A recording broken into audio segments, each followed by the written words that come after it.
What are some tips to help you work effectively in the kitchen?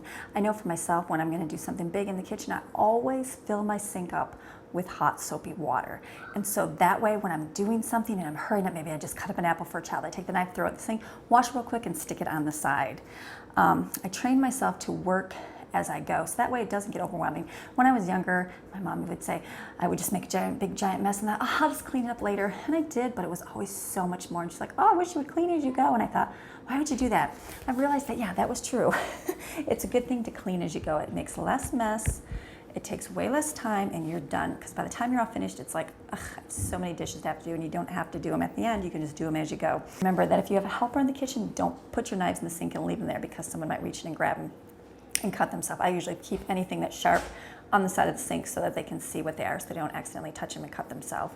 Another thing I'd recommend keeping is a bottle of spray, a spray bottle under your sink. We keep a little, like the hairspray bottles full of vinegar and water. We use it for cleaning, but that's a great way to clean up your countertop real quick, especially when you're doing meats, things like that. It's just a natural disinfectant and it keeps it nice and clean.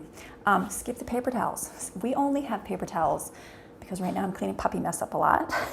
And I have a daughter that's learning to clean the bathroom, and so it's easy for her to just grab paper towels and wipe things up instead of using sponges and stuff. And so we do that now, but I don't use them for a regular cleaning in the house. We use rags all the time. I use my kitchen washcloths and then I throw them in the washer. I don't usually put them in the laundry basket. I usually put them right directly in the washer, and then I know that the next load they're gonna get washed. Make sure when you're done to thoroughly wash off your dishes, your cutting boards, and your utensils with hot soapy water. That disinfects your countertops, your knobs, your faucets, your handles. Check on your stove, look at your refrigerator handle, all things like that, just because illnesses can spread through that, through contamination. We change our dish rag out daily. I don't leave it there for more than a day. And towels as well. We usually every day have to take those out and put those in the laundry. Usually by nighttime I do that. We used to use sponges. Skip those sponges because they're just a breeding ground for bacteria as well. I think some people recommend putting them in the microwave, and that's a good thing too. But just one more thing sitting out, choose a washcloth with I use the scrubby backs on the washcloth. I think I got them from Walmart, and they're terry cloth on one side and the other side's got like a little rough, screeny, meshy thing, and that works well for scrubbing everything off.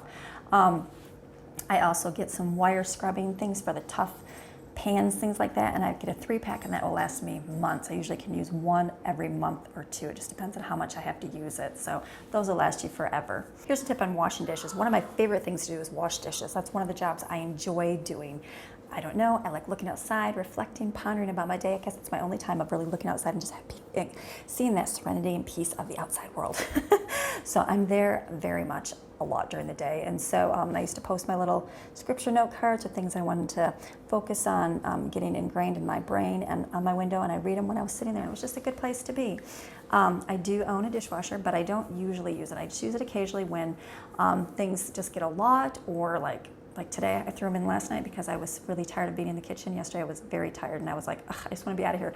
And I didn't want to do any more dishes, so I put them in the dishwasher, and it was only half full, so today I put the rest in there, and I'll be turning it on using that today. Always skip the heated dryer setting on your dryer. Just open the door up, let it dry, air dry, and put them away. If you need to put a towel over top, you can do that as well. After dinner, everybody helps with the cleanup. After we sit, because if they just take their plates and stick them over there by the sink, then I have to scrape them out and do that. But what I do is the children, they scrape their own food into the trash, or we give it to an animal. Usually if we're sitting at the table, I just gather all the plates and scrape them into one plate, and then we have one bowl that we give to the animals to eat, or stuff like that, or we'll put it in our scrap bucket or things like that. And then I just take it to the sink and it's clean. I always tell my kids, if somebody puts a plate in the sink, I said, you do realize I don't have a dishwasher or a garbage disposal, and I said that I'm gonna have to reach in there and grab that food and carry it over the trash, and it's gonna be wet and slimy, and that's gross. And so usually 1 or 2 times of them having to do that, and they never put food in the sink. So because I don't have an easy way, I have to pick it up every single time. When I'm doing dishes, I fill my sink up with hot soapy water first. I put all the utensils in the bottom, and then the plates go in there, the bowls, and then we put the cups on top. And then they can kind of soak for a few minutes as we're picking up. We take all the food and we put it into either a couple serving bowls for someone to have for lunch the next day, or we put them in little plastic containers, and then we scrape as much as we can out of the pots and pans, because if anybody leaves anything in there, someone's gonna have to clean it out. So we scrape as much as we can in there, and the rest I put in the other side of the sink if it's not too big of a pot, and fill it up with soapy water so that can soak while I'm washing the other dishes. Everybody's helping clean up the tables, everybody's helping clean up the counter. Usually I'm washing dishes and I have a child to help clean up the plates and scrape the food, and the other child's usually helping with the food, the leftovers, putting in containers. when we had friends stay with us, we tried to do the 10-minute cleanup, and then we were raced real quick getting everything done, and we were able to clean up everything, get dishes washed and all that in 10 minutes flat. That was really impressive. Sometimes that's fun when you got nothing else to do and you're kind of like in that humdrum routine of being in the house and doing regular chores over and over. And I say, okay, let's do a 10-minute cleanup, and we usually do it real quick and get done. And the kids, they like that. Just kind of brings some excitement in their day. We put all the condiments back. We close all those and put those in the refrigerator. We put the hot pads, any trivets away. The table and the benches are wiped down. Someone grabs a broom usually. If there's a lot of food on the floor, there's not so much anymore because my kids can usually eat without making crumbs. But back in the day, we would sweep up everything after dinner. And as they're doing that, I'm washing the cups, getting the cups washed, rinsing them out and setting them on the dryer rack to dry. And then I start doing the plates, and I stand those up against the splash board, the wall there, and then my bowls, and I stack them up nice and neat so that the person that's drying them, it's a lot easier just to grab all the plates together and putting them away. And so it just makes it cleaner that way. And then as I do all my dishes, once those are done, I usually let my bowls soak a little bit, and then I might take my rag and my washcloth and wash up the counters and check the cracks and any walls to make sure nothing is splattered up on top of that. I also double check the oven because we have left food in the oven before and made like leftovers overnight, and that was bad. So I see if there's anything to be left over. If I have to have a plate of food for somebody, I put it in the microwave or wherever they're going to be grabbing it. If there was something left over like apples or oranges or some kind of fruit or vegetables, I might just leave that on the countertop and let kids snack on that throughout the day if this was breakfast time. Now then I start coming back to my dishes. Usually the children are done picking up the kitchen, and then the other person will come and put away the dishes that are on the countertop, and they'll dry them and put them away in the counters. We'll have, and then while they're doing that, I'm scrubbing out the pans, getting those all clean. If I soak them right away and get them out, sometimes there's food that's burned on, it's harder. I use dishwashing crystals and leave that soaking. So if those burnt on pans, if you use stainless steel pans, they're pretty strong and heavy duty. So I know that I use a little bit of dishwashing crystals in the bottom, let it soak, and usually only maybe an hour or so, not even that long. Usually just the time that I'm cleaning my kitchen, I can usually get it off. But if it's really burnt on, let it soak longer, scrub it out a little bit. If it doesn't come off, go back, add more hot water, more stuff. I've learned that one time I burned something on my pans, and I didn't have dishwashing crystals, and so I was really bummed. I'm like, am I gonna throw this away? My husband literally used his little, I was scrubbing, nothing came off. And so he even used like his little D8 sander, I think it is, and tried getting off, and it did not even come off. And so all I did was let it soak. I soaked that pan for 3 days, and guess what? It came off. And so I would go on there one day, and then I'd kind of try to loosen as much as I could, then I'd dump the water on, I'd put more hot soapy water in there, just in the bottom where it was burned.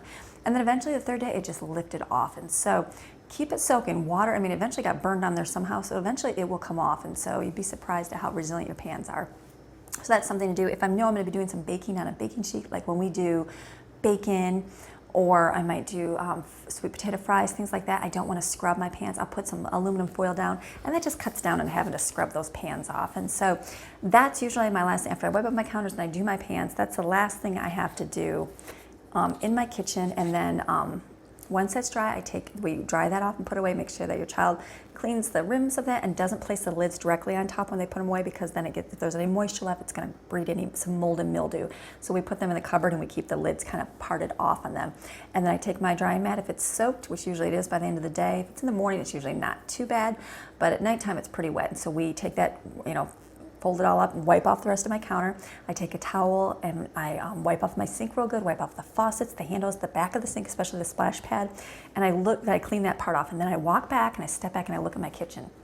And I think, is there anything else in this kitchen that I can pick up and put away? I take my towels, and I usually have a child run them to the washer, and if somebody left something else out, I would say, oh, come get your stuff, or oh, you go get that and put it away, or do something with this. And so then I'm able to step back, look at my kitchen and go, is there any other mess that I need to clean up? And then it's done. It's a nice picked up. It's a good feeling to have everything done, especially after the end of a long day. And so we will do that. I mean, we do this at 3 meals every day. I don't usually clean the kitchen as thoroughly because we're working in it throughout the day, but by the nighttime when I do my dinner dishes, the kitchen is spotless by the time I walk out. And then I'm able to get up in the morning. There's something exciting about getting up in the morning and having a clean kitchen. I do not like coming out to a kitchen full of dishes, looking in the sink and going, oh, there's so much to clean, or countertops that have food and things left out. I've done that before many a times, just being tired and dealing with it in the morning. It's always worse. And so always do it right after the meal, immediately. It just takes a few extra minutes and then you're done. And then it's cleaned up. So, okay, I hope you enjoyed this video on all about kitchens,